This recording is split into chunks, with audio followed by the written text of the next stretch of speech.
Hey everyone, now it's a time to explore what exactly is an array in a NumPy. Array in NumPy is a data structure which is used to store multiple values of a same data type in a single variable.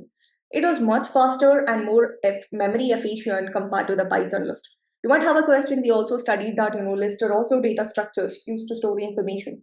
But the difference that you could see between array and a list is list basically has a capacity to store different data types. But when it comes to an array, array stores elements of same data type. Because of that reason, it is very much faster and more memory efficient. It takes a less space compared to a list.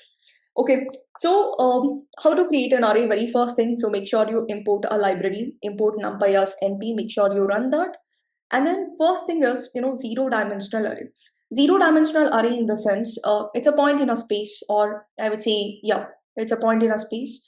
Let's say, for example, if you want to store single element in an array, so we call it like a zero dimensional array. It's like a point in a space. Okay, so it represents a single scalar value. It can be integer, it can be float, or it can be a string. It has no shape, no axis, just single value.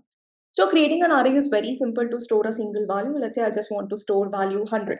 So I'll just call array is equal to, call your numpy, call a method array, np.array of. You just need to pass a value 100. Okay. And then I'm gonna use print array. So this is how an array is created. If you want to know like what type of an array, you can just use type of array. See, it's in 100. Okay. So similarly, now the question is like, how do you identify what is the dimension of an array? You people can just use array.endem. Endem is the function which basically helps you in understanding what is the dimension of an array. It sees like a zero. Okay, next important thing is like, 1D array. 1D array in the sense, if an array can store a sequence of elements in a single row or a column, we call it like a one dimension. But when it comes to a NumPy, we can store all the elements horizontally. Storing n number of elements horizontally, we call it like one dimensional array. And to create one dimensional array, we just use list of elements or maybe the tuple of elements. So simple, array is equal to np.array of, I'll just pass list of elements like 10, 20, 30, 40 and 50. Okay, so and now let me try to print an array. And you can also see print. If you want to know what type of an array it is going to be a NumPy object, you can see. And if you want to know the dimension of an array, you can just call array of endem. That's going to give you dimension of an array, which is 1. Single point means, single value means it's a zero dimension. Multiple elements along one row means it's a one dimension. So similarly, what if you want to create a two-dimensional array? And one more important thing that I want to show is, I said that array has a capacity to store only the similar data type, right?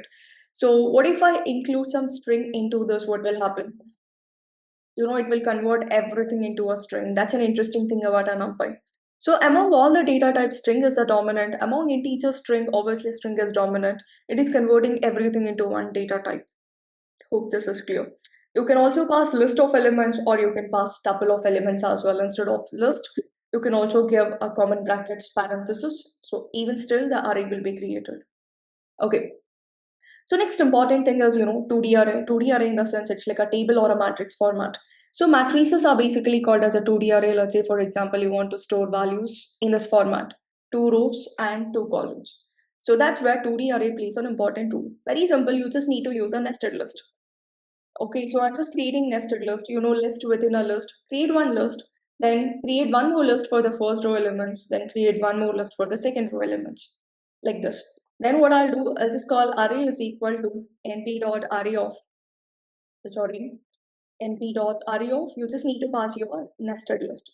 So this is going to help you in creating an array. See, if you want to know the dimension of an array, so you can first print an array. You can also check the type of an array. It's going to give you it belongs to a n-dimensional array. And also, if you want to check the dimension of an array, you can just call endem. This is going to help you in finding the dimension of an array. So this is all about a matrix. You can use a nested list, or you can use a nested tuples in order to create a 2D arrays. Hope it's clear. So next important thing is like a 3D array. So what do you mean by 3D array? So 3D array in the sense like storing information in a 3 dimension. It's a collection of 2D arrays and stacked together. So wherein it will have a 3 different axes.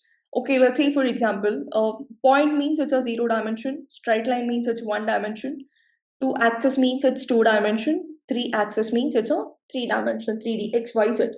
Okay, so wherein your it will be like a depth and number of rows will be there. Okay, so very simple.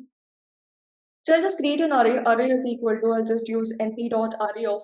For creating 3D array, being a human, we can visualize things still 2D clearly, but still if you want to create 3D, 4D, just keep increasing the number of brackets.